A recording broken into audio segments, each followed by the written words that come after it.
Good evening, everybody. My name is Bert Dicht, Managing Director of Membership for the National Space Society. And on behalf of my colleague, Larry Ahern, Vice President of Chapters, I'd like to welcome you to a very special town hall. It's an NSS Leadership Open House. So thank you for joining us tonight. As always with our town halls, I want to go through a few of the procedures and logistics that we talk about. So again, thank you for joining us. I'll cover a little bit of our virtual etiquette. Then I've got a few announcements. Then I'll talk about what's coming up next in terms of our space forums and any future town halls. And then we'll get right into the program, and then we'll close out for the evening. So thank you again for joining us. In terms of the virtual etiquette, I think a lot of you who are back and been through these, you know the routine. Feel free to submit a question using the Q&A function. That works best because we can pick those right out and they're seen directly by the panelists. But feel free to use the chat as well. We only ask that you be respectful because a lot of other people can see the chat and the questions. But we did get a few questions that were submitted beforehand, and we're going to try to go through as many as possible. And also, we will open the mic up if you'd like to ask a question over the microphone as well. So we're looking forward to a great, fun evening and learning a lot about what's going on with the National Space Society. I also ask you to please complete the post-town hall survey. It only takes a couple of minutes. It's anonymous, and I really do mean it. It really does help us in terms of planning and getting feedback and, showing where we need to go with these future events. So we thank you so much in advance for doing that. So now let me just do a couple of quick announcements about things. And I did these last week, so I'm going to repeat them. I know you always are very generous giving to our cause, giving to the National Space Society. I just want to remind everybody about our Space Solar Power Fund. Just as a reminder, NASA's Office of Technology Policy and Strategy issued a space-based solar power report. NSS felt it had many deficiencies, and in terms of those deficiencies, it could hinder what NSS is doing in these areas because space-based solar power is one of our key strategic areas of focus. So we have decided to start a project to redo the report. Many of you know John Mankins, an expert in this area. He's taking the lead, and the target is to publish this report in September. So we've set up a fund to help support this. We've got a couple of very large donations to do it, but feel free to give to this cause. It's really important. So you're not only supporting the report, but you're investing in our future of space solar power. And we did get a few contributions last week, so I'd like to thank those people who did that. I will be putting this link into the chat, so you have it. So thank you in advance for contributing to our cause. Also, just a reminder of our flagship tour of the Kennedy Space Center in September. We were going to be trying to get a message out to everybody this week. It'll probably go out next week. This is a 4-day, 3-night tour of the Kennedy Space Center, and you get a chance to meet with fellow like-minded space exploration enthusiasts and fellow NSS members. We had a great tour back in January, and we're hoping to repeat that. It was a lot of great feedback from the people who participated. You see us there at the back of Atlantis there at the Atlantis Pavilion. So we're looking forward to another great tour. So I will be putting this into the chat for you. But look for that announcement sometime next week. Now, in terms of what's coming up, as I said, we've got a great presentation on the 15th of August, Bringing Columbia Home with author Jonathan Ward and former flight director Mike Leinbach. It's about their book, and we'll be giving away copies of that book as virtual door prizes.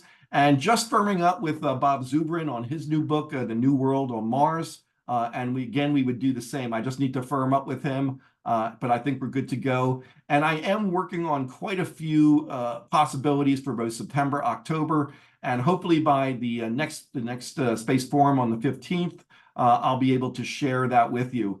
Also, just as a update from last week's presentation, we do have the recording now, and Bryce Meyer also answered a lot of questions, and I'll be able to send those along with that, along with the presentation. So look for that probably sometime tomorrow. So now it's my pleasure to take us right into our program. We've assembled our NSS leadership this evening for an open house. So they're here to answer questions and also give their own perspectives on where we are as an organization. So it's my pleasure to introduce our panels. First, we have Karlton Johnson, who is now our new CEO, Chief Executive Officer of the National Space Society. Karlton is also chairman of the Board of Governors. And Karlton retired from the Air Force after a distinguished career as a colonel. He is now a senior executive leader, and he works on strategic leadership, partnership creation, mission assurance, and the development of emerging space markets. So welcome, Karlton. Thank you for joining us. We also have our NSS President, Isaac Arthur. Isaac is the creator of a very successful show, Science and Futurism with Isaac Arthur on YouTube. He has more than 700 episodes under his belt. The show covers a wide range of futuristic concepts, including space technology, space development and exploration. And you're going to hear a lot more about that. And he was elected to our NSS presidency last year. So thank you again, Isaac, for joining us. And finally, we have Dale Skran. Dale is our Chief Operating Officer and Senior Vice President. Dale has a prolific space author and speaker, and really one of the most recognized expert on a lot of things space. He brings a distinguished career, more than 20-year career in telecommunications, and he's bringing a lot of that expertise to our operations and NSS. So gentlemen, thank you so much for joining us tonight. I'm going to stop sharing here. And then what I want to do now, everybody, is I'm going to turn it over to our panelists just to do, so they can do their own quick introductions. So Karlton, let me turn it over to you. Thanks, sir. So I'm not going to rehash the bio that I wrote, but I want to thank all of you for coming tonight. And just from the CEO perspective, one of the things I want you all to know is that I had a lot of respect for Anita Gale. She did a phenomenal effort within NSS and committed not only her heart, but her soul into this organization. And so to that end, my number one priority is to make sure that I continue on with her legacy. And that's to take NSS to the next level of excellence as best we can. I try to live my life by some very simple rules. Number one, I want to embrace wonderment, meaning that I want to see all that's seeable, learn all that's learnable, do all that's doable, and experience as much as I can. The second thing is I want to maintain freedom. And that's not only the freedom to do something, but the freedom to say no, the freedom to make risk-based decisions that have consequence and either take the good and the bad to come with that. And the last thing is to leave it better than I found it. And so to that end, I intend to do the same thing as far as the CEO of NSS. We have a rock star team that you have on the screen right now. Isaac Arthur, very well known, and has brought not only his leadership and gravitas, but his extensive network to the organization. So our outreach is becoming second to none. Dale Skran, if you want somebody who can get it done yesterday and have it for you 2x better than you thought it was going to be, that's Dale. And then behind these gentlemen, we have a whole slew of people who are ready and willing to help us take the organization to that next level. And during this conversation, I really would like to hear your questions as to what you think that looks like. It's not enough for us to say, well, we're going to go here in this direction. It's really a team effort. And whatever we come up with, you have to be part of that solution.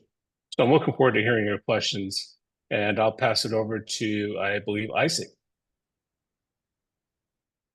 Well, let me just go ahead and second Carlton's remarks about how much it's different not having Anita here with us tonight. Since the last town hall, she really was a class act and a wonderful leader, and we're never going to be the same without her. But Carlton is doing an amazing job, and I think that we are in very good hands moving forward. I guess it's been a year and a half since I became president. I have focused mostly on our outreach to the public, trying to do what I already do to some degree anyway, which is just try to reach out to folks in the STEM industries or enthusiasts and say, this is the National Space Society, and what we're interested in doing is doing space development, doing space exploration, and trying to create a future that is space for everybody, that has a role for everybody, and not just every country, every person, but every type of career you could imagine. One thing we say about space, say, what kind of jobs are there in space? And if you look at something like SpaceX, there are postings for jobs. There are around 1,000 different job postings last time I was up there. That was all everything from the typical engineering job down to the barista and the coffee mixologist. So there is a role for jobs in space moving forward, and that's part of what we're trying to attract people to with the NSS is not just that outreach that says, hey, come take your STEM career and become a spaceonaut, get here and help settle space, get up there and work on a satellite, but say, you can find any job in space in a century or so that you could find on Earth, and then some more. That space really is for everybody and not just for sci-fi. And then to reach out to a lot of people who work in science fiction or science education and say, join us, help us create this vision that people find attractive and realistic, help us reach out, help us find people, and just learn more about space, explore space together, and eventually, and this is a big one the NSS does that some other organizations do not do, develop space. And I think that is one of our foundational pillars, and one we have to keep focusing on is the idea that we want to get back into space and stay in space, and we must never compromise on that particular goal, and we never have as an organization. So we're moving forward in very good hands, and on the day-to-day operations level, nobody beats Dale Skran, so I will go ahead and turn it over to him. Wow, with these sorts of opening remarks, I feel it's a difficult act to follow. So I just want to echo my colleagues in saying that we do dearly miss Anita, and it was great working with her. I had the privilege of working with her very closely as CEO over the last several years, and it was a great experience. I learned a lot from her, about her, and she'll be missed. So, but the sky's beckon and space is vast, so we're going to have to move forward. I'm not 100% sure what to even say as an introduction here. I've been doing this a long time, in case somebody hasn't heard. One of my stories I like to bore people with is that I feel I'm part of a chain. When I was like 12, I was real interested in space and had all these space scrapbooks and stuff, like so many people. And my mother decided it would be great if I could go to a public lecture by Werner von Braun. And I honestly don't remember a thing about what he said, but I was really, really into it. And I got to shake his hand. And, it's like, wow. So it's been a great ride. And I really thank you for being along with me on that ride. And I do want to share one other story. So we have a program where we're trying to call our more significant donors and thank them for their donations to NSS. So I recently was asked by our VP of Development, Randy Giganti, to call a gentleman in Red Bank, New Jersey, who happens to be near me, who made a significant donation. And I asked him, I said, well, what is it about? Well, why are you giving this money and what motivates you? And he says, well, Dale, it's you. And I said, what do you mean it's me? And he says, it turns out you gave a talk about L5 and space development at Bell Labs like 20 or 30 years ago. And that got him interested. And now he's retired and he's contributing his required, money from his IRA required distributions, to NSS. And of course, it was great talking to him. But I thank you all for being on that journey with Karlton, with Bert, with Isaac, with myself, with Anita. We are going to build a better future for everybody. Over. Thank you all Yeah, so much. I did talk, Bert, if you don't mind real quick, Oh, sure, go I ahead. did a faux pas here. I talked about Isaac, I talked about Dale, and I didn't talk about you, and I didn't talk about Larry. So just real quick, guys, I want you to know. Oh, did you lock up there, Karlton? Uh-oh. Are we? Yeah. I think Karlton locked up. Always at the darndest possible time. People So on there and you go. corral all of us crazy people together. Oh, So I oh, do want to put Karlton, out a you great locked call to up for a Bert. second there, Karlton. Could you start over?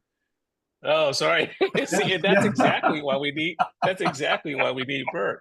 If I couldn't have made a better example, without people like Bert and Larry, we couldn't do these things. So I do want to do a quick shout out to you, Bert, and to Larry for the work he's done on membership, but particularly for you for putting this stuff together. It's great work. Thank you very much. You guys make it easy. So it was a great introductions. Thank you all. And I thought instead of going right into an NSS question, you kind of each gave a little bit of background. So let me ask about why, I guess you'd say, what got you interested in assuming a leadership position in NSS? So it's more of a personal question, and what keeps you motivated? I don't know, Karlton, would you like to take that one first? Yeah. The way I got in NSS is I happened to be in a Fortune 500 company, and they were expanding out opportunities to get on boards. And the idea behind it is that at some point you want to rise to board leadership. It's a different dynamic, it's a different opportunity, and requires a lot of diverse skill sets. And so I volunteered for that, and I had mentioned that I had an interest in space, and lo and behold, I got a call from Dale Skran and some other people about the National Space Society. And one of the things that really brought me to the table was the unique value proposition I think that NSS brings. And that is, it's space for people, by the people, of the people. You can go to a Lockheed, you can go to a Boeing, you can go to SpaceX, and each of those entities have their own weight, and in government as well. But NSS enables the voice of the average citizen to come to the table, understand what's going on, and then be able to communicate very clearly in Washington, D.C. and other places. So that's one of the reasons I joined, because of the unique value proposition I think NSS brings. The reason I wanted to be a leader in the organization is just by virtue of being in the military, it's lead, follow, get out of the way. And I'd rather take the risk and benefits of leadership and in the right circumstances be an extremely good follower, because both had their place. And I like the opportunity to navigate organizations in, I would hope, unique and good directions. So that's one of the reasons I was very willing to fleet to the CEO upon Anita's passing. Thanks, Karlton. Isaac, how about you? Would you like to answer that question? Oh, geez, Dale could answer this one as well as I could, because my actual background in terms of seeking leadership was that he called me up on the phone one day back in, I want to say, February of last year, and said, he asked me if I'd be interested in serving in some way with the organization. I said, well, yeah, probably. He said, how about as president? And I didn't quite double take on the end of that phone, but I said, well, let me talk about it with my wife to be sure. I said, I really can't say no to this because it's the president of the National Space Society. And, to me, it was an organization that I had thought was just for astronauts and like, NSS, NASA directors and things like that for years. And ironically, I first learned you could join as a regular person from the L5 founder, Keith Henson. He and I had a brief discussion about Lofstrom use years back. He said, well, you should get involved sometime. They might want you involved. And a mutual friend of ours said, well, if you get involved, be warned, they might try to put you in some kind of role at some point in time. I said, I wouldn't mind. It'd be good to be involved in the National Space Society. I wasn't quite expecting to jump up to the very top like that, though. So it was, again, it's an offer you can't say no to. If you believe in space, there is no stronger advocacy group than the National Space Society. We have been the front line making sure that it's not just telescopes or not just satellites pointing down at the Earth, but the intent to really settle space. And so, this is not something you can say no to, because it's an opportunity that if you really believe in space development, it's your chance to really help move that forward, to move that needle forward. And I have never regretted it for even one moment for all the amount of time involved. It's just a great organization, and it's got really good people involved too. Good mission, good people. It's everything you want to be involved in. Great. So I guess everybody wait for that call from Dale, because he'll be reaching out. So Dale, who called you? How did you get involved? Yeah, that's a really interesting question. Because I've been doing this really since the 80s. So, I had that sort of childhood experience with Werner von Braun. And of course, in high school, I read Jerry O'Neill's The High Frontier. And then but I guess somehow I had made a decision. I didn't want to be involved in the space program directly. I was very fearful of the ups and downs of government contracting, the boom and bust cycle, and I was very aware of the reality of working in that kind of industry. So I went into Bell Labs, more stable, but I had the privilege of living in New Jersey, very, very close to Princeton at a time when the Princeton Space Manufacturing Conference was being held, I believe, every 2 years, about an hour's drive from my house. So, I would go over there and listen to it. And I was like, oh, this is exciting stuff. There's a big future here. But then at some point I realized that, why did I become a volunteer? Well, of course, I guess I say two things about this. Well, first off is that, this is like not a sure thing. My dad was a big fan of the underdog. We always cheered for whatever football team was really behind. And he was also somebody who looked out for the little guy on the playground. And I felt like, there's a lot of causes. They have a lot of support. You hear all the time about billionaires making these enormous donations for this or that. But the truth is, there actually isn't. I mean, this is not the most popular cause. It's one that needs my help. And I thought I could make a big difference in terms of what happened and how things happened, and that it would really have an impact on our future. That's part of why I'm here. I mean, I think that, like when it comes to climate change, I actually think being in the NSS and supporting space solar power, I'm probably doing more for climate change than anything else I could do in my whole life. I mean, it's by far the most important thing I could do.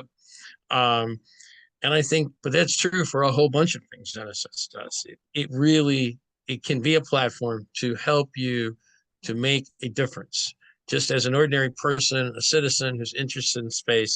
And as Karlton has said, and as Isaac has said, that's really our brand. It's what we are. It's our DNA. We're a citizens group. We're not a group of professionals or experts, although professionals and experts are welcome and they are part of us and we rely on them. But you're the core of NSS. Thank you. Great. Hey, Great comments. Bert, if I could just throw in something here. Absolutely. I say this kind of facetiously, but it really leads into, I think, an important thing for the membership. If you kind of look at the cumulative years of people who have been in NSS, starting with you and then Dale and me, all three of us kind of gone low maintenance, low demand.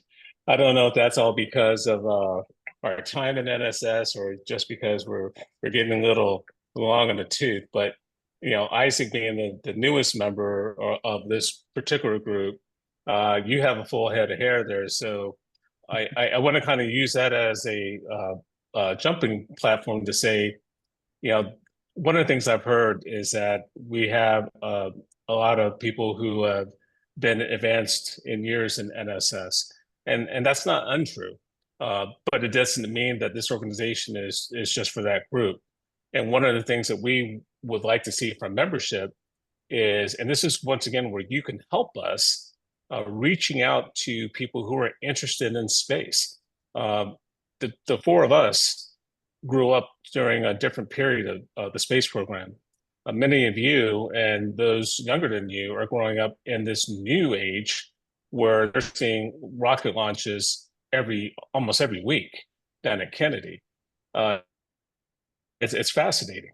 So one of the things I would throw out to the audience to think about and help us with is how do we get more people like you in the organization? What is it that would draw you to NSS? And where can we help and bring the right type of programming to support you? So just kind of take that away as a thought. Over. Great. Great segue into what I want to ask you. You all talked about the role and importance of National Space Society, and we see that the space landscape has changed dramatically over the last few years. And along with that, obviously, a lot of external pressures, COVID, inflation, the challenges. What role do you see, or let me ask you, let me rephrase that. Do you think NSS, as it stands now, is positioned to really be able to impact the space environment with all these changes that have gone on around us? I don't know, Karlton, would you like to take that one first?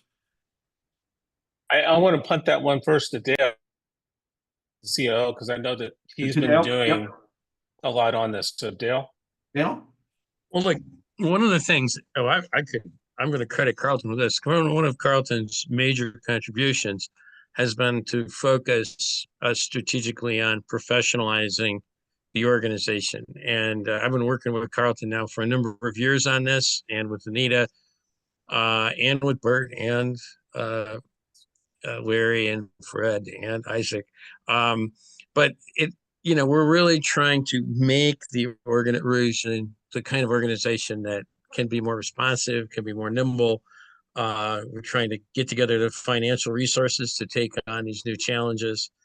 And so I mean, I think, I'm not sure we are the organization we need to be. I think that would be wrong, but we are on a path to becoming the organization we need to be to meet those challenges. Over. Isaac, would you Go like ahead, to? Isaac. I think on that one, I think Dale said it pretty well, to be honest. We have a lot of things we want to improve, of course, but one of the things I found most appealing about this organization when I got involved in it was that it was definitely professional, and we've been moving in a more professional direction, a lot of things too, but it's also one where you can have fun. You can just relax and actually have fun. The ISDCs are the absolute pinnacle of serious space conversation, professional, solid talks, and yet also really, really fun to actually be at too. So that is one of those things where, some people say, well, you can't have fun and be professional at the same time. They're wrong. The two mesh very well together, and the NSS is always trying to find that perfect blend. So we are a professional organization for space enthusiasts, and we don't ever want to forget about that enthusiasm part. Thank you, Karlton. And just to add, I've done a lot of thinking on this, and as Dale and Isaac both said, we have all been working towards that end.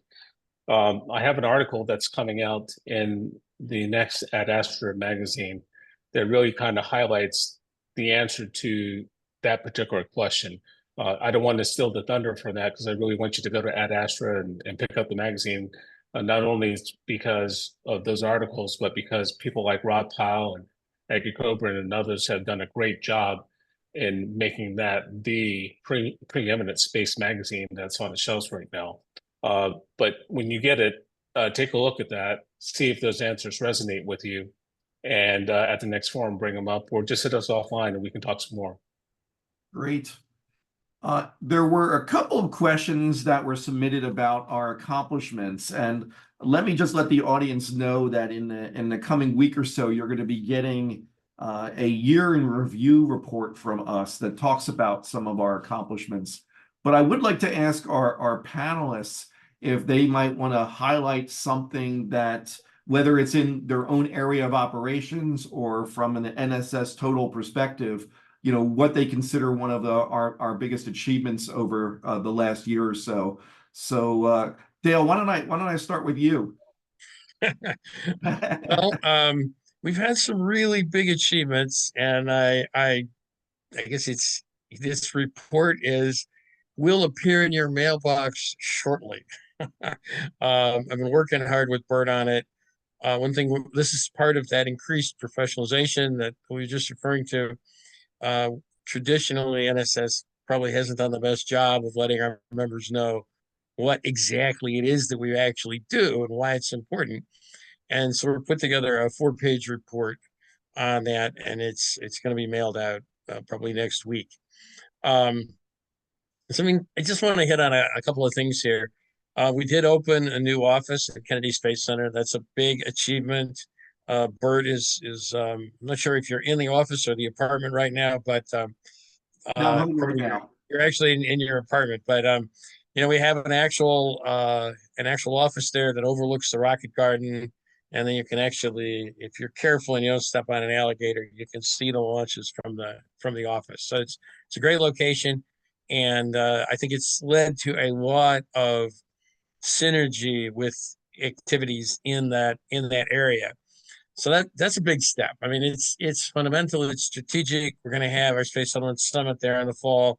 We're going to have the ISDC there next June. So come on over to Orlando and check it all out. So that's important. One thing we did last year that was kind of impromptu, Hoyt Davidson had a lot about this, is we saved New Horizons.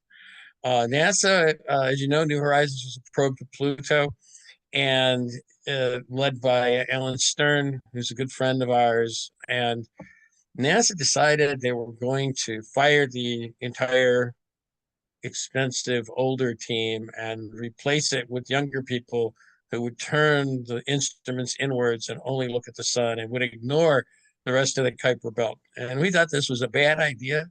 And we started to change that org petition. We sent some private letters. We joined hands with the Planetary Society, and we fought for this, and we won. We got NASA to not lay off the team and to continue to explore the Kuiper belt. Now you might ask, well, this is just another robot probe. No, we're looking at space development and settlement in the short term and the long term. This is definitely the long term. And by the way, I recommend Isaac Arthur's excellent video. I believe you have one called "Colonizing the Kuiper Belt." Is that correct, Isaac? It definitely gives you an idea of some of the potentials of the Kuiper Belt, but it's huge. It has a lot of resources. It's just far away and very cold, and we will need fusion to do it. But we also need knowledge and knowing what's there, how big it is, where it ends. That's what New Horizons is going to tell us. It's going to tell us right now. And if we blow it off, it'll cost billions and many decades before another probe gets out there. So those are two really important things we did last year. I think I'm not gonna steal the thunder from the letter, but the letter itself is just a selection of highlights. We actually did a lot more than is in the letter. So there'll be a longer version of the letter that'll appear at some point. Anyway, I'll let somebody else have some thunder here. Over. Karlton or Isaac, you'd like to add to that? Very just briefly to jump on with the New Horizons thing. That was probably the first time I got to do anything actively to help with advocacy for space. And he's not here tonight, at least not on the screen. Hoyt Davidson, our executive vice president, he handled almost all the logistics on the petition side of that, and that was a big deal. And he really deserves a big attaboy for all his work on that. He did an amazing job leading us on that, and we succeeded. And I think it also showed just in the long term just what role NSS can play, and it's a very significant one. So we saved a powerful and very useful space telescope, and we can do more. Karlton? Isaac, I was going to ask, sorry, Bert, I was going to actually ask, I don't have anything to add on this particular one, but there have been a couple of good questions that have come up in the chat, and there's one I wanted to hit, if that would be okay. Sure, go ahead. Yes. There was a question that someone asked about what is the best way to address skepticism regarding expenditure of money for space versus problems we have on Earth. And again, this is something I put into the recent article, but I do want to hit that here, which is where I think, and this is just my perspective, I'll let the distinguished group chime in as well. Part of the challenge is that the average American doesn't really, my opinion, doesn't understand nor appreciate the impact that space has on our lives today. For all of us who have a whatever, that communicates, those of us who use a microwave, those of us who eat certain foods, those of us who farm. There are space-related technologies like GPS, telecommunications, satellite you name it, that are enabling them to do things. But I liken it to water and air. You breathe air ubiquitously and you don't think about it. But the moment I take that air away from you, oh my gosh, that becomes the most important thing in your life. You do anything to get it. Water, it's a little bit different. You know, you can go a week or so without water, and it hurts the longer you go without it, but you can kind of struggle through it. I look at that space conversation about return on investment somewhere between that air and water.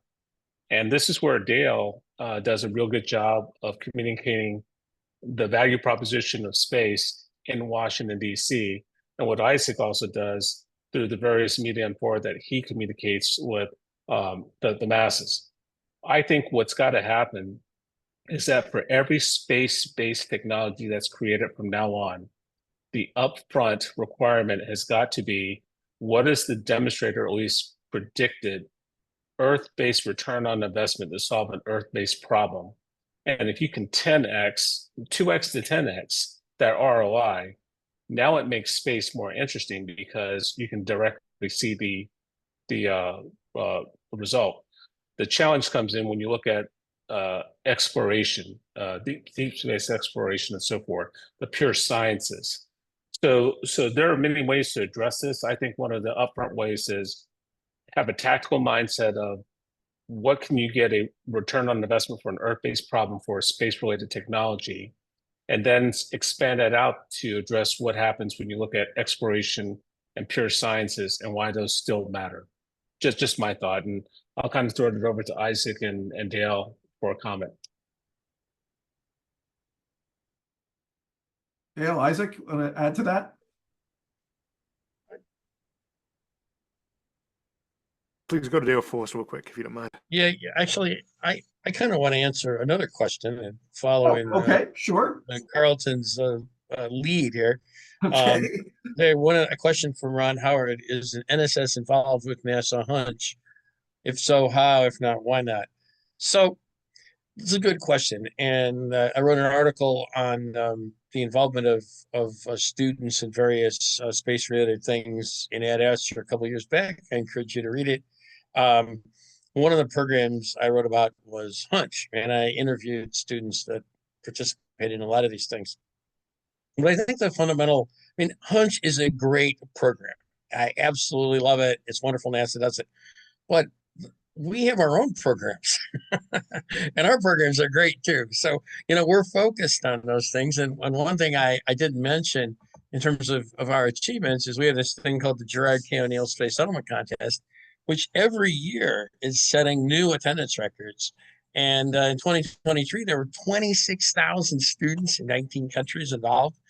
And it is really, really going well. And we've just started a new contest, which is called A Healthy Space, which has hundreds of participants and really had an outstanding first team winning it at the 2024 ISDC. It's like Hunch is great. It's wonderful. Doesn't really need our help. But we are trying to do a lot of other things. We're also distributing money through the CFF grants to things like Kids Read, to give space books to students that receive free lunches in different districts. So we're doing a bunch of things targeted at young people, but that doesn't. And maybe we should do something with Hunch. But I do want to emphasize we have a lot going on where we're reaching out to young people. Over.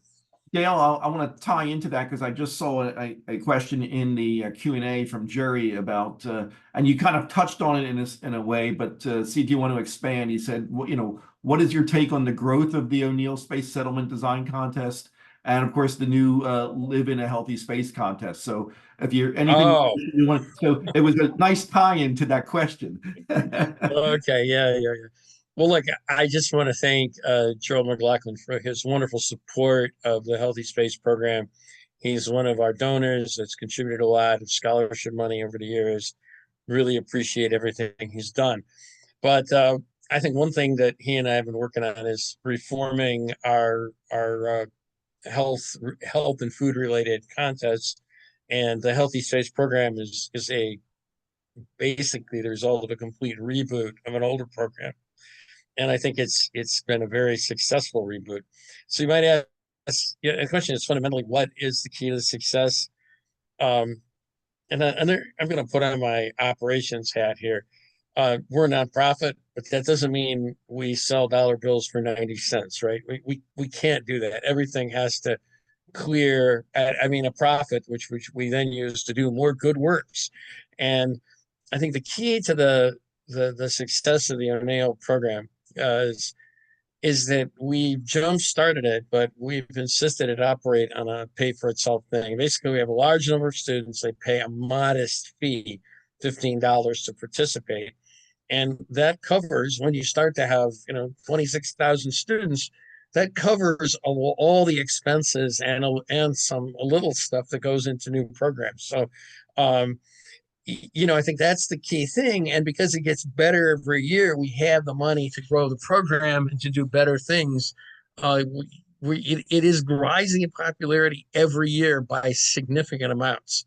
And I think those are, having that model, the right model that can be grown and still provide a quality experience for students is critical. Hopefully that answers the question.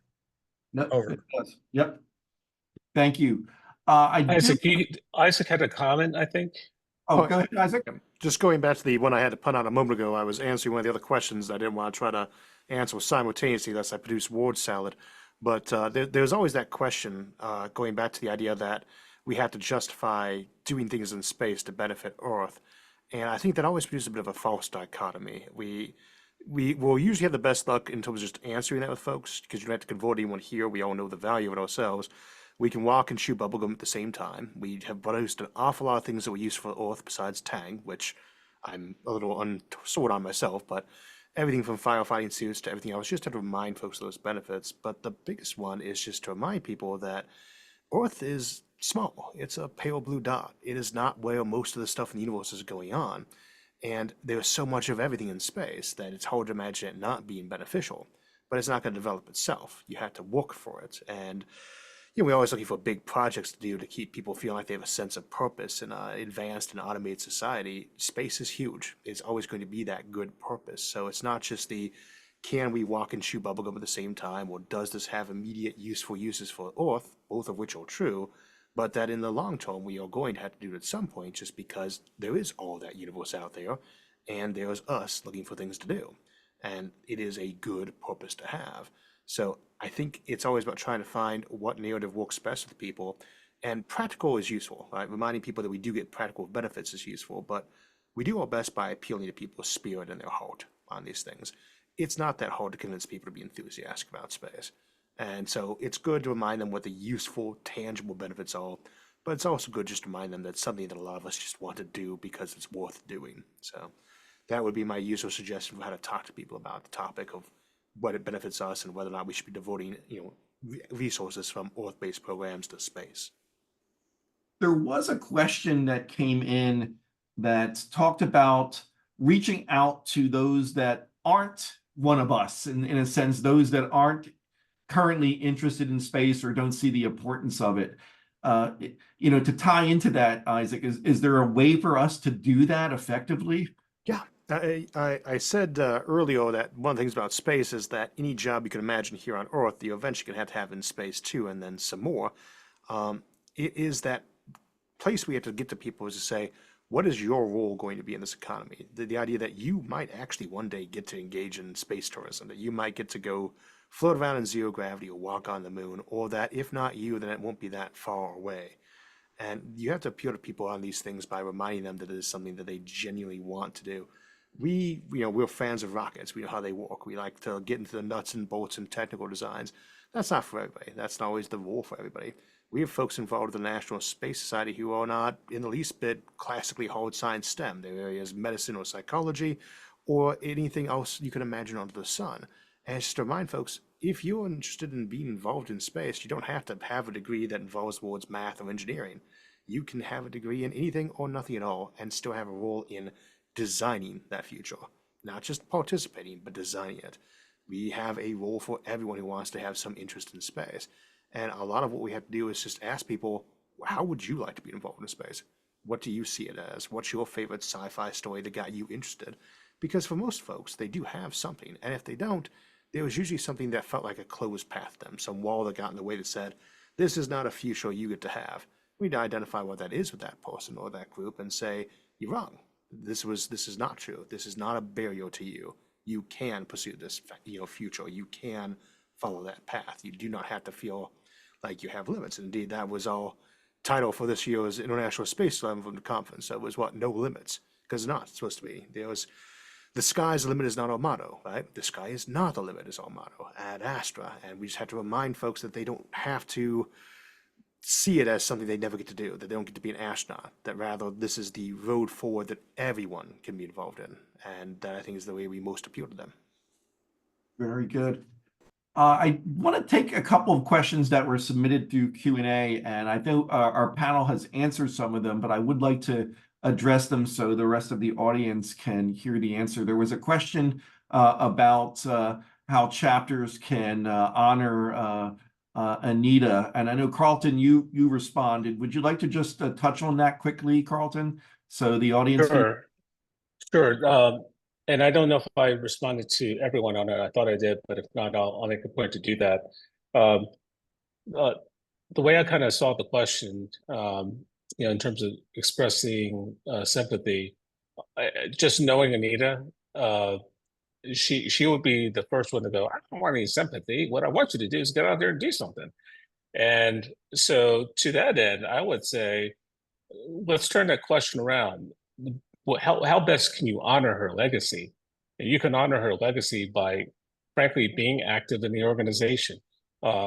Your taking part today is a big step in that. And the questions that you're all asking are part of that. But for us to go from where we are to where we want to or aspire to be, we need people to lead, and we need people to do. In the military, I learned this from the Army. I'm an Air Force guy, and I know that every time you say "hua," you kill 10,000 brain cells. That's a joke to my Army friends here, but there was a saying that went, sometimes "hua" is okay. "Hua" is the let's get it done, but sometimes you need a lot less "hua" and a lot more "dua." And so to that end, I just like to say that Anita would best want to see each one of us taking on ideas and projects, running with them from idea creation to deployment, and then communicating the good news that's happened out of there. And frankly, if it didn't work, at least accept that we did something. We now know a way not to do that thing again. We'll do it better. That's how we could all honor that. And the chapters are the basic level of the organization that can help us with that. So that would be my comment on it. And that's what I think Anita wanted to hear. I want you to say. Thanks, Karlton. That's great. Let me tackle another question that was actually submitted beforehand, and I also saw that came in through the Q&A, and it ties into our efforts in outreaching to the public. The question that was actually submitted was the Planetary Society is airing PSAs featuring Star Trek actors. A bit ironic since NSS did the same in the late 80s. What happened? And then I saw the same question similar to that about, are we planning to do any video outreach and promotional videos? I'd like to just raise that to our panel. Maybe, I don't know if Dale, if you want to tackle that one first. No, I am made the grave error of trying to respond in a full way to one of Jane's questions. Okay. Take it for now if you'd like. On space debris. So I got enmeshed in that. Sorry. So one of the problems you have with doing public service announcements is first you have to commit to doing a fairly steady supply of them. And if you're all trying to use well-known talent associated with the space industry, you first actually have to either decide if you're going to pay them or find volunteers. And either way, that's going to take a lot of effort. It is something we can do if people want us to do it. It's Not that hard to get most of them to agree. Most of the folks involved in Star Trek really do love space. We got to meet a lot of them at our at the ISTC this year too. On the flip side, I would point out there are an awful lot of other science fiction franchises that we might want to do too. We are not in competition with the Planetary Society in order to see who can get the most talent out there to say what a great idea space is. I would love to do something complementary to their work, and I think that we could be doing that if that's something we want to focus on. We do have to decide if we want to commit the time and resources to doing that. It's the same for any other social media or video production, as I can tell you. Putting out a video every week and sometimes two, that is a very full-time job. And if you want anyone to be producing regular content for our, our NSS YouTube channel or for our social media pages or doing the PSAs, that requires somebody to devote an awful lot of time, and you really can't spread that out entirely among volunteers. I do some of it. Rod Pyle, our director of communications, does some of it. Other folks do too. But if we want to do a focused campaign, that's something that we need to commit to as a group first, and not rush out to do it just because the Planetary Society is doing it. But I have no objection to doing that. People do like PSAs. Right? Yeah, I now I've kind of synced up with what's going on here. This is a Star Trek PSA question. So look, there's two things I want to say about this. We have a marketing team led by Tony Fuston, our VP of marketing, and one of the things that we've talked about in this regard is whether that is the right franchise and the right actors to try to hitch a ride on. And I think the truth is, at this point, they're older, and they may not appeal to a broad audience in the way they would have 30 years ago, let's say. And on the other hand, we don't all agree. And there's Star Trek versus Star Wars, always a fierce battle. And a lot of people are fans of things like The Expanse. And, maybe some Expanse actors would be better for our message than a Star Trek actor from a long time ago. Although maybe a Star Trek actor from a recent show would be useful. And we did have Melissa Navier, who's a character on Star Trek Discovery, as our MC at the ICC. If you were there, you would have had a chance to hear her. So we are paying attention to some of this. The other thing I want to say is that the whole PSA thing is, I hate to say this, kind of obsolete. TV ad revenue has been plummeting, internet revenue has been skyrocketing, and I'm not even sure it makes any sense to do PSAs the way it used to do, or the way people used to do it. So we're focused on developing a social media strategy. That's one of the initiatives that Bert and I are working with Tony and Rod on, is to really have an effective social media strategy. We do social media, but honestly, I don't feel that we have begun to be effective in that. And having, part of it is having content, part of it is having an effective strategy for bringing that content out. You need both. And rather than having a bunch of PSAs we don't use, having one video clip that a lot of people see could be very effective. And anyway, so this is something I've been struggling with for the last couple of years. And I don't want to get into the details, but it's a lot. It's easy to wave your hand. There's a lot of people that will say, just use social media, hire somebody young. It's easy. Members will roll in, and you try doing it. It's tough, and it takes a tremendous amount of work. And we're lucky to have Isaac here to advise us on this, since he has, what do you have now, 800,000 subscribers On YouTube. They have the platforms too. Yeah, I know. So he's look. I just want to have a shout out to Isaac here. And he did admit that I asked him, but somebody told me, there's this guy Isaac Arthur. He does this space stuff. You should check it out. So I went and I watched a bit, and I said, this is like a channel made just for me. It's got the Fermi paradox. It's got ancient galactic empires. It's got mega structures. It's got space settlement. It's got all this stuff. It's beautiful. And then I found that he actually done a series of videos illustrating the National Space Society's space settlement roadmap. So I said, it's like he already is the president of the National Space Society. Why don't we just make him the president of the National Space Society? So the rest is history. Over. Oh, now I know. But I had done that roadmap episode. It was called Becoming an Interplanetary Species. And I was following the roadmap only loosely because I wanted to make sure I was giving my own thoughts in there too. But I've been able to serve on that roadmap committee since then, and I've been using that document as a reference for, the entire time the show's been on, which turns 10 next month. But I think Dale makes a very good point there is there's a lot to be said about reaching out to folks everybody knows. If he was still with us, I'd love to have Leonard Nimoy do a PSA for us. That would be amazing. But there's new foundations out there, new groups. And as an example, we just gave the Pioneer Award to Brian McManus, whose show is 5 times bigger than mine with real engineering. And he is amazing. And he felt it was like the greatest honor because when you're in the YouTuber sphere, for instance, it's still kind of considered a little bit of the ghetto, the same way sci-fi used to be for literature.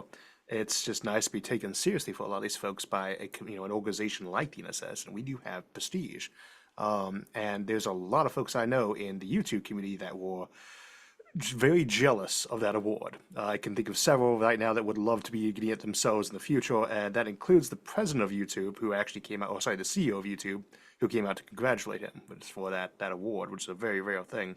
And that says a lot about our organization, how important that award is.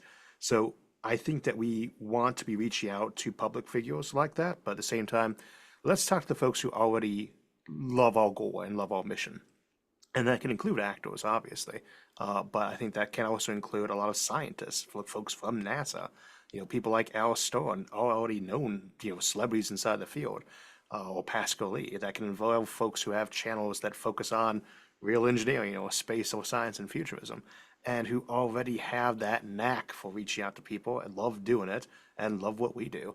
We have everything we need in place. We just have to go out there and start letting people know about it, and the organization sells itself. Hey, Bert, there was a question that was it was actually sent to us, and if you don't mind, I want to try to address that because I don't think everybody got to see it. Sure. But the question was, is NSS involved with NASA Hunch? If so, how? If not, why not? And if NSS wants to attract or get younger people involved, NASA Hunch is a great way. And I'll defer to Dale in particular if we have done anything. This is the first that I've heard about it, but that said, I did answer that question already. Oh, you did? He did answer that. Okay. Yes. Yep. Okay, All I'm right, sorry. yeah. I was asleep at the switch. My bad. Never mind. On to the next one. Let me ask you guys, I know we've actually already almost hit the 10 o'clock hour, so we're really time's really flying by, and there are a few more topics I want to cover and also get some more audience questions. But you kind of touched on this a little bit in terms of our operations. Where do you see the challenges ahead for us in terms of achieving our mission? I know our mission's a long way out there, but you get there in steps. And what do you see as some of the obstacles that we're going to be facing over the next few years? Dale, yes, go ahead, Dale. Yeah, I have a speech on this. It really has 2 parts. One is I think one of the fundamental things is that we live in extraordinary times. The space market is exploding. There are billions of dollars of VC money going into companies. And, there's young people who are really into this are torn because you can go and you can make money and work on space projects that are incredibly exciting. The New York Times just had a full-page article on Elon Musk sitting on Mars, and it says that somewhere claims, must denies it, but it claims that there are people at SpaceX working on domes for Mars, spacesuits for Mars, food for Mars. Okay, so if you think that's exciting, you don't need to go to the ISDC. You can go there and you can work at actually doing it. And there's a lot of other things like that going on. There are people who think they're going to build rotating space stations, and they have money and they're working in labs doing stuff. So we face the challenge of who are we going to be as space becomes more real. And that's a fundamental challenge that we face. And another challenge I say is, there's this old saying, at first they laugh at you, then they fight you, and then later on they decide it was always their idea. And space settlement has kind of gone from it's a total joke to we are dangerous, and we haven't quite gotten to it was always a good idea. Every month a new book comes out talking about how bad space settlement is, how dangerous we are, and sometimes NSS is named specifically. That there's a writer who calls us the black flies of space and things like that. I mean, they're terrified of people going out into space and mining things and making everybody rich and all that kind of stuff. And so we need to recognize, and I think some NSS members may not be aware of these intellectual tides, but nobody writes books like this unless they're really worried it's actually going to happen. Over. Karlton, Isaac, anything you'd like to add? No, that was pretty much hit it on the head. Great. A couple of questions came in that I saw, and then we had a few that were submitted related to people who are interested in helping us.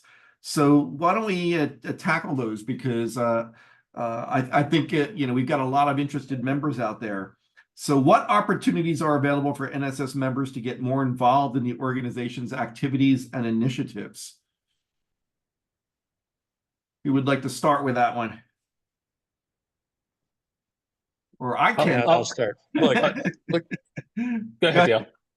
No, look, I would say the fundamental thing is we have a volunteer page on the website. You just go to the contact us. There's a thing that says you want to volunteer, you can volunteer. So there's a lot of opportunities to participate.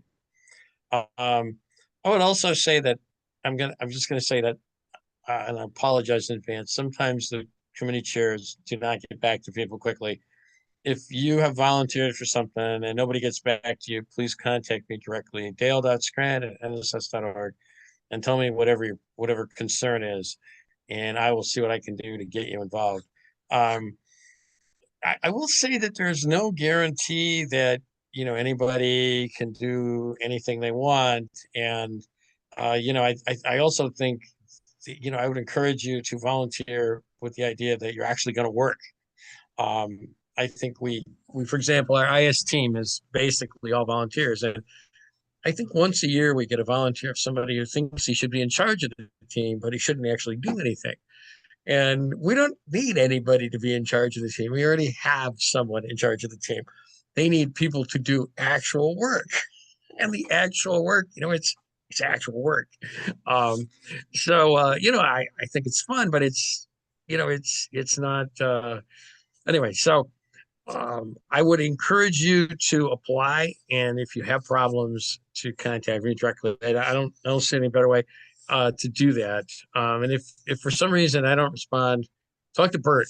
Bert, maybe you should say a little bit about how to contact NSS headquarters. Yep. Fred actually also just put in the link for the volunteer site.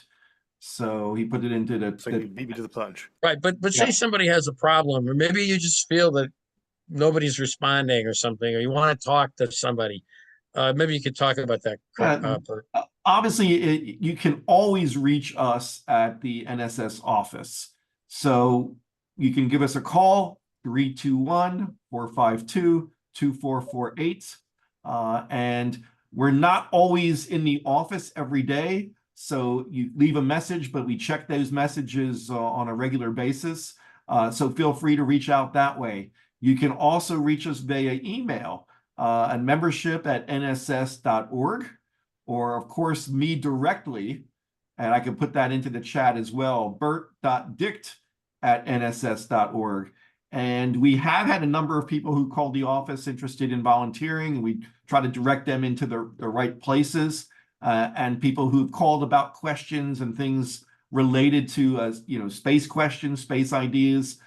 So we try to answer those and help everybody out. We've got a great membership that's obviously very interested and very knowledgeable. So we want to leverage that, because that's one of our great strengths. So feel free to do that. And if you do go to nss.org, at the very bottom of that page, there's a contact us, and you can just link that. It has all of our addresses, the phone numbers, and also a tool to actually ask a question or put an inquiry in through our contact center on that. So, and we'll get a message that you did that, you submitted that. So a lot of ways to reach us, and we look forward to hearing from you. Absolutely. I guess I'd like to add to that, I've spent a lot of time being involved in the policy structure here, even though I'm just on the policy committee. John Daigle's the chair.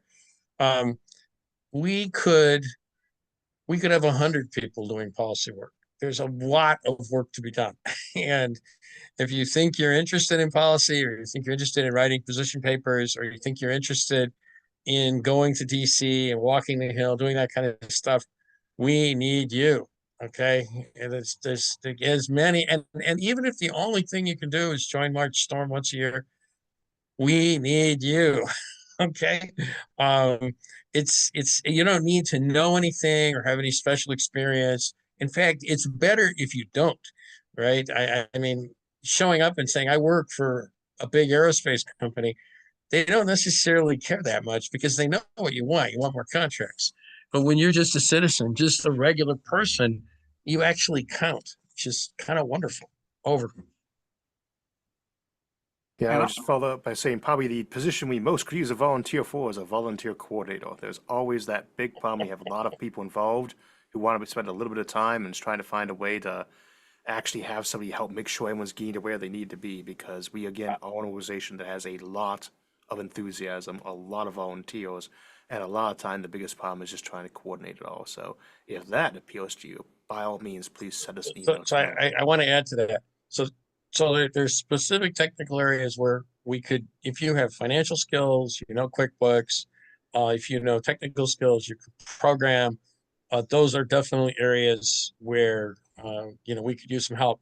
And as Isaac says, if you have skills managing people, organizing things, please talk to me. Because the thing we really lack is self-starting people who can actually solve problems and make things happen. I'll be honest, we have less need for what I call stamp licking volunteers than we used to, because with electronic mail, no more stamps. And it's a different world. So there's still a need for some labor like that, especially at the ISDC. But unfortunately, we need kind of higher value volunteer labor. But I think the thing is for some things like March Storm, you don't need any experience. You just need to believe you're doing the right thing and you want to help. Over.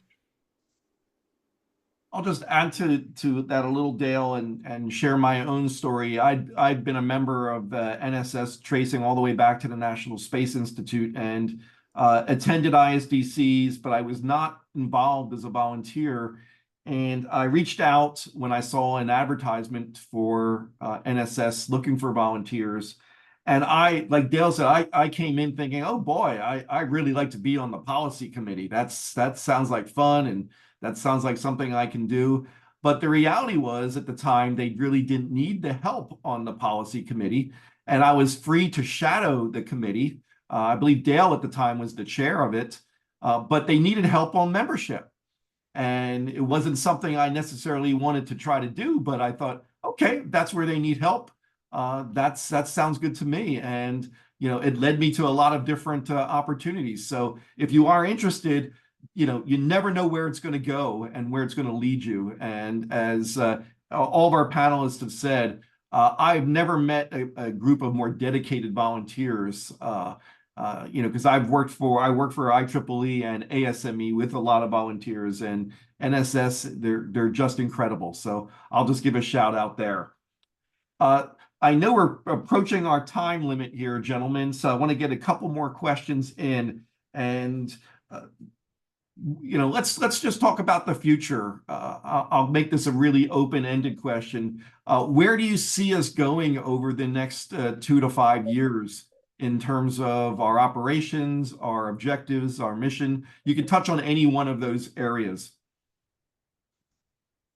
And maybe just from my perspective, what I would like to see is, and I said to the point that's been raised by everyone on this session tonight, space is cool again, but it was never uncool.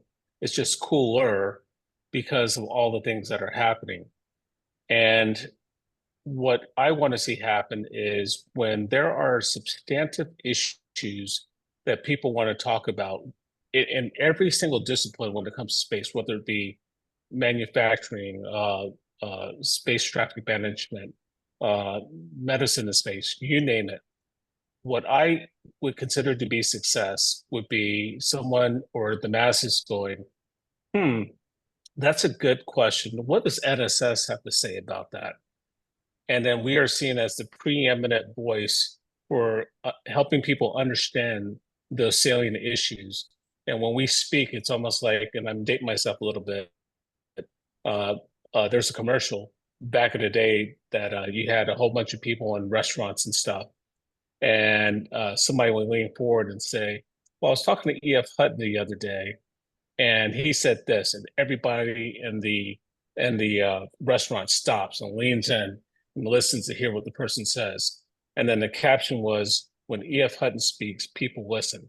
I want us to be the E.F. Hutton when it comes to space. Oh, that's a great one. Thanks, Karlton. Isaac or Dale? I think just kind of to echo what Karlton's saying there, space is getting bigger every day, and I don't just refer to Hubble expansion there, and cool every day by that same expansion, but in a non-geeky sense, it is growing faster than it has ever grown before. And for me, and you say everybody had a different era of when they came in the space program as a kid. For me, it was on MTV. That's how I saw the Apollo landings. And the 80s and 90s were an awful lot of, don't worry, we'll be back to the moon in about a decade. And, you know, reading things like, The Case for Mars by Robert Zubin was about all that got me through this constant, one more decade and it's going to happen. Well, it is going to happen. This is not, hey, if we can just survive one more minor change, we are moving there. We will be back to the moon sooner than not. Maybe not quite as fast as we could like. It will never be as fast as we like, but it is really picking up inertia. The amount of real commerce in space is constantly rising. And when you talk about folks looking to invest in space commercially, it's no longer hoping to grab that one contract from NASA or the DoD. It's real, create your own niche environment starting to pop up. Investors, venture capitalists are starting to seriously take space investment as an option. Not quite where we want it yet, but it's starting to snowball. This is what we've been waiting for, and it's coming. And it's time for the NSS to step up from this kind of caretaker role of trying to make sure people remember what space is there to saying, hey, it's happening now. This is the time, this is the place. And we just have to make sure that people remember we exist and move forward to help them as they try to get more involved in space. So this is our time to shine the next 2 to 10 years. Fabulous. Thank you. So I guess the way I would answer that is there used to be this old L5 society slogan, space is a place to live, work, and play. But it was really kind of aspirational in a lot of ways. But as both Karlton and Isaac have said, it's becoming more real. And as it becomes more real, those become more concrete. And it's less about having an article in Ad Astra about living, working, and playing in space, and more about, well, we're actually going to play in space. What is the role of NSS in a world in which there really is space tourism? What is the role of NSS in a world in which there actually are people working, not 5 or 6 people on the space station, but lots of people working in space? What is the role of NSS in which people start to live in space? And I think we need to start laying the groundwork for transforming us from more of an, I say less of an advocacy organization. I'm of course a big advocate for advocacy, but becoming more of a, I hate to say this, a user organization where we're representing people in space. We're worried about what are the rights of people who live in space. What are the rights to, how can we keep space tourists safe? And that's a somewhat different kind of organization, but it's one possible direction we might go. It's something to think about. But I guess the one thing I want to add to this is that it is becoming more real in the sense. One thing we're doing right now is we're negotiating an MOU with a company called iSpace, so that they plan to land sort of like digital time capsules on the moon, and we want to offer our members the option to take part in this at a discount. And I think they have a pretty attractive proposition. I'm working with Bert and Hoyt on this, and you'll hear more about it. But here's the thing. This is getting real. I mean, if we do this, actual NSS members will be participating in a commercial activity on the moon. And there will be people who don't like that. And we may become the target of attacks and so on. But the point is that it is happening. It is actually happening, even in an embryonic form. And you're going to see more of it. It's going to happen faster and faster. And it's going to be incredibly exciting. And I'm really, really lucky to be here. Over. Very good. Thank you all. I'm going to ask one last question as we close out, and this is more about advice for our members who are, asking this type of question. Probably some of our younger members as well. What advice would you give to young space enthusiasts and aspiring professionals who want to get more involved and pursue career opportunities in space? So there's a lot you could probably answer to that, but any quick advice for those?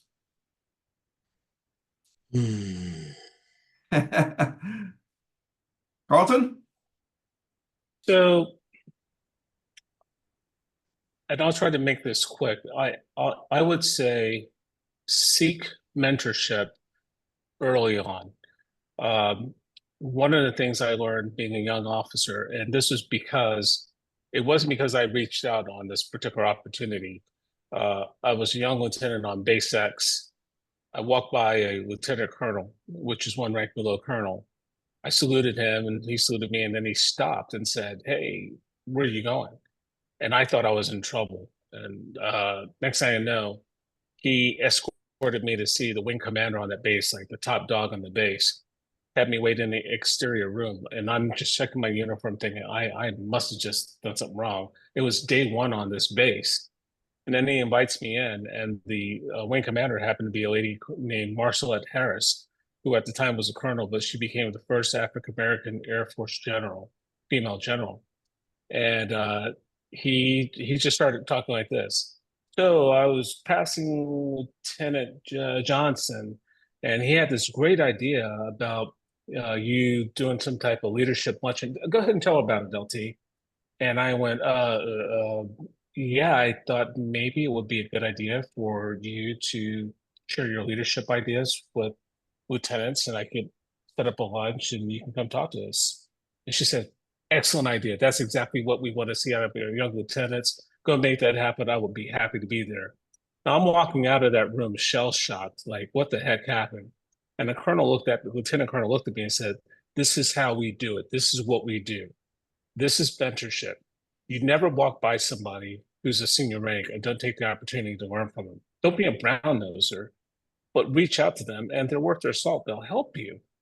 And oh, by the way, now you got an opportunity, run with it like it's your last one and leave it better than you found it. And oh, by the way, everything I show you, you had better pass it on to the next person. That's all I ask you to do."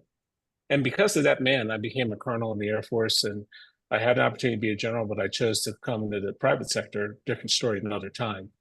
But it all started with mentorship. So I would submit to you that if you want to be successful in this or anything, seek mentors who are doing what you want to do. Reach out and ask them to be your mentor. And if they're worth their salt, they will help you. And I'll commit right now to be a mentor to anybody who wants to call me and talk to me about it. I'll put my email in the list here. And my commitment to you is I'll respond back. I'll do what I can, as much as I can. And we'll figure it out from there. So there you go. Thank you so much, Karlton. That was a great story. Thank you. Very inspiring.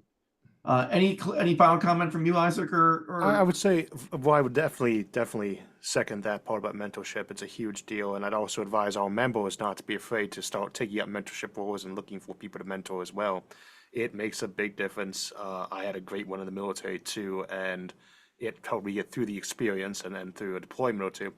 And it helps to know not just what you want to do is kind of the next piece to focus on. Is you need to get a good mentor, but you also need to start developing a plan. It will mutate. No plan survives contact with reality.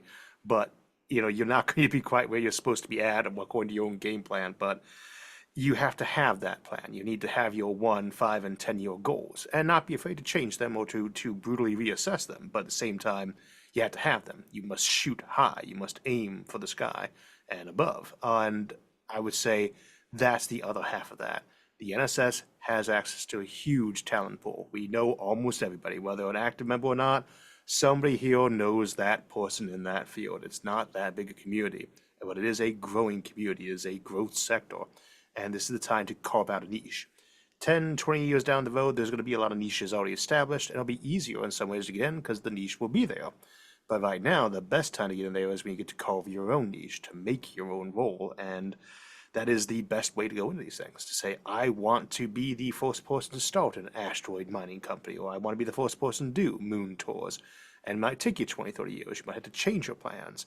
But we have the connections, the mentors, all there to give you that start. You just have to decide if it's something that you want to do and then commit to doing it. And I'd say that's the biggest next step.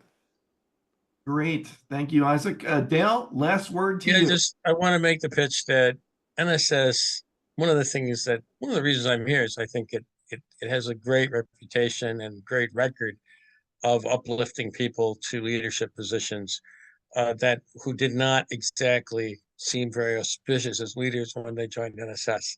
And, I used to be the EVP, Scott Pace, who was the chair of the executive secretary of the National Space Council, used to be the EVP of NSS. A long time ago, he was just a volunteer, engineering student who was a volunteer. Lori Garver used to be the secretary in the office at NSS. She ended up as deputy director of NASA. Okay.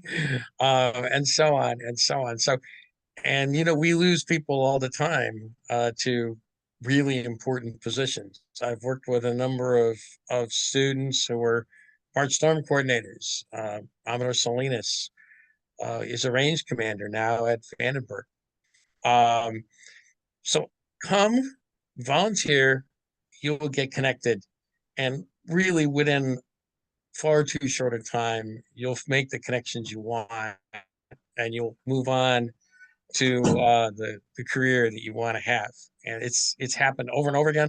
It's not going to happen in a few days. If you're a poser, you show up and you just want to somehow meet somebody in 2 or 3 minutes and then walk away with a job, that's not going to happen. The people who come, volunteer, who show that they can do the work and make things happen, they develop a reputation, and before you know it, they're range commanders at Vandenberg. Over. Thank you, Dale. Well, I just want to thank our panel. Thank you, Karlton. Thank you, Isaac. Thank you, Dale, for a very informative and inspiring discussion. We appreciate all you do for National Space Society and for taking the time out to talk to us today. I know we only got through a small portion of the questions, so I'm sure we can do this again sometime. I know our members are really interested in where we are, what we're doing as an organization. And again, thank you all for joining us tonight. I'd like to thank, of course, my colleague Larry Ahern and my colleague Fred Becker for all the support in putting together town halls and space forums. It's much appreciated, and I know the membership is finding these very valuable. So let me just close out for the evening, and I'll share my screen one last time here. Okay, let me just advance the slide. So as always, everybody, thank you so much for joining us for this special Town Hall Leadership Open House. Hope you found it informative and valuable. Remember, the next Space Forum is not until August to the 15th, so you'll be hearing from us, but I will be sending out some information about last week's presentation, as I said, with Bryce, and things that are coming up. So just look for that as well. And again, look for the year in review that should be in the mail sometime next week.